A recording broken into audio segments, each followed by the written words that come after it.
Hey everyone, it's Rachel back with you. I hope that y'all had an absolutely phenomenal week. But hey, it's a new week.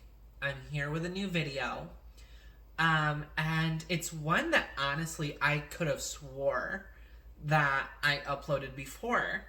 Um, but I was going back through my library and then I honestly remembered I started this video and ended up deleting it just because I couldn't find the right words to use. But that was a year ago. It's like a lifetime ago for me.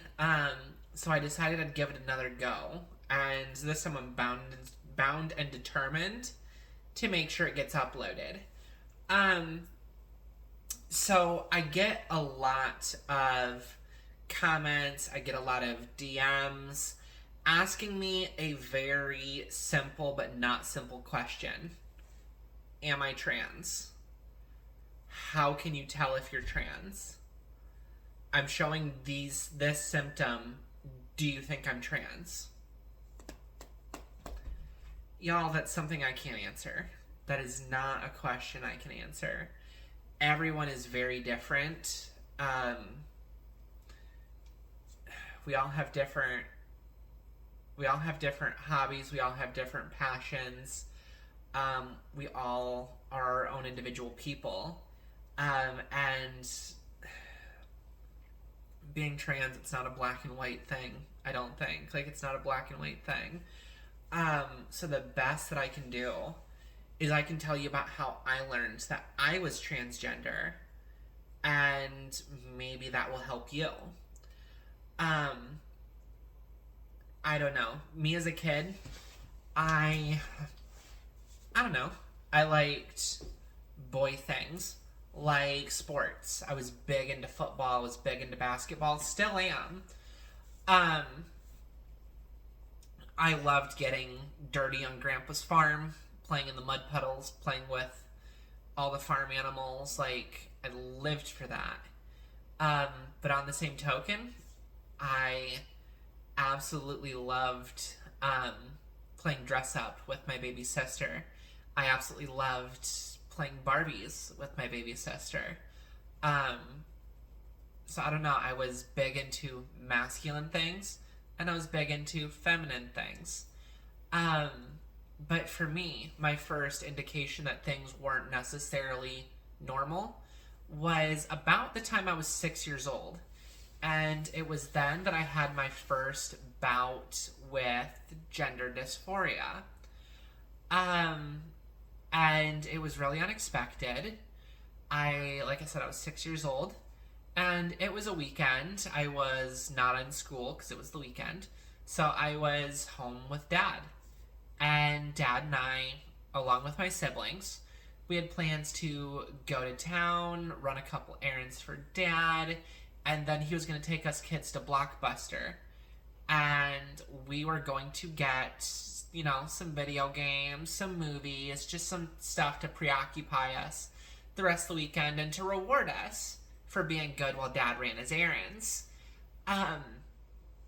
And so I'd gotten out of the shower and I was walking to my bedroom, had a towel, wrapped around my waist, and I had a conversation with Dad just about this and that, nothing major.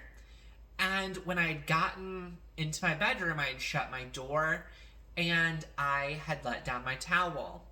And I watched the towel drop to the ground, and I was, at that point, it kind of exposed my genital area. And I felt this overwhelming sense of dread. Like, that's the best way to describe it, is dread. And there was no reason for it. Like, it wasn't embarrassment. It was dread. And I was 6 years old at the time. Like, it was so uncalled for. But yeah, like, I'm 32 years old. That happened when I was 6. And that memory is etched into my brain like it was yesterday. And I'm certain that that memory is going to go to the grave right there. Like it's something I'm never going to shake because it was such a defining moment in my life. And, I didn't, back then it was 1996, just to date me a little bit, it was 1996. Um, Internet was, if it was a thing, it was barely a thing. I know my parents didn't have it at the time. I didn't know what transgender was. I didn't know what gender dysphoria was. I didn't know that was a thing. Um, I didn't know that gender confirmation or gender reassignment, whatever you want to call it, was a thing.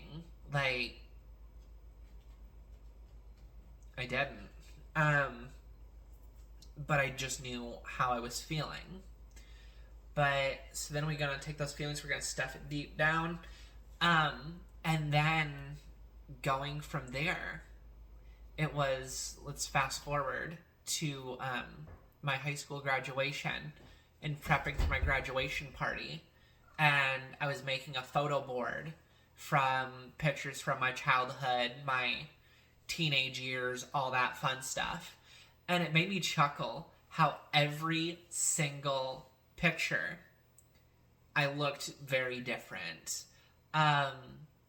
In some pictures I had, a nice little crew cut and was sporting a pearl snap button-up shirt, blue jeans, big old belt buckle, and a pair of cowboy boots. In some pictures, I had a surfer bum, long hair, wearing a tank top and cargo shorts. In some pictures, it was a bowl cut with a football jersey. In all these pictures, I was very, very different. And looking back on it, it was literally me trying to match the person in here with the person in the mirror. And it never worked. Even in my 20s, before I had started my transition, I did the exact same thing, constantly changing up my style in one way or another to try to feel more at home in my body, and it never worked. But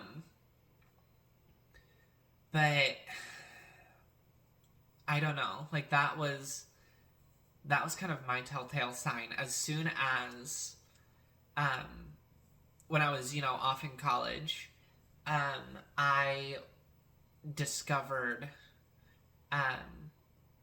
the internet. I discovered social media a little bit more.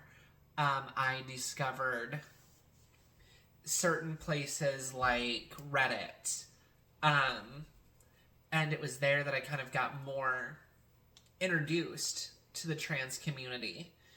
And from there, I don't know, shortly after college, I had gotten married, and I don't know, there were times that during nights that I couldn't sleep, if I was having some anxiety or whatever, I would go onto Reddit, or I would go onto Google, and would literally just search transition timeline photos, and was absolutely amazed at what surgeries can do, what hormones can do. And at that point, I don't know, I don't know if I thought it was a fetish or what, but I don't know. And then after I had separated from my partner, I had realized that, I don't know, not many cisgendered people would spend that much time looking at transition photos. Not many cisgendered people would spend that much time researching um, hormone replacement therapy. And so it was at that time that I kind of started asking the counselor that I was seeing at the time some of these exact same questions. Am I trans? And was told, hey, that's a journey you need to figure out for yourself. And so I ended up getting into a support group, a local support group for trans people. And they ended up putting me in touch with my doctor. And my doctor was like, hey, you know what? Pretty much, if you want to start, you know the risks, you've done the research. If you want to start, go ahead and start. And after a week, 2 weeks, 3 weeks, if you want to quit, if you decide this isn't what you wanted, it's having no effect on you, it's not what you wanted, then quit. You're out nothing. And so that's what I ended up doing, was following that advice and being like, hey, if I absolutely hate how these are making me feel, I'll stop. But from the second that I started hormones, I never felt more mentally at peace. I never felt more emotional clarity. And for me, now that I'm where I am right now, this is the most I've ever felt that the person looking back at me is truly me. Literally, I've never felt as at home in my own body as I do right now. Now, would I feel a little more at home if I was a size 2 instead of a size 12? Absolutely, I probably would. But tis a progress. Hey, I'm down weight. It's fine. But yeah, I'm happy in my journey. Apparently Skittles is happy here on my lap, but I'm happy in my journey. I feel like I'm doing the best thing for me, and everything else is just kind of falling into place. And so I'm absolutely thrilled about that. Well, y'all, I think Skittles needs some attention here. I think she wants some mommy love. So I'm gonna log off, but I will talk to y'all very soon. Please, please, please like and subscribe, and I will see you all next week. Much love, everybody. Goodbye.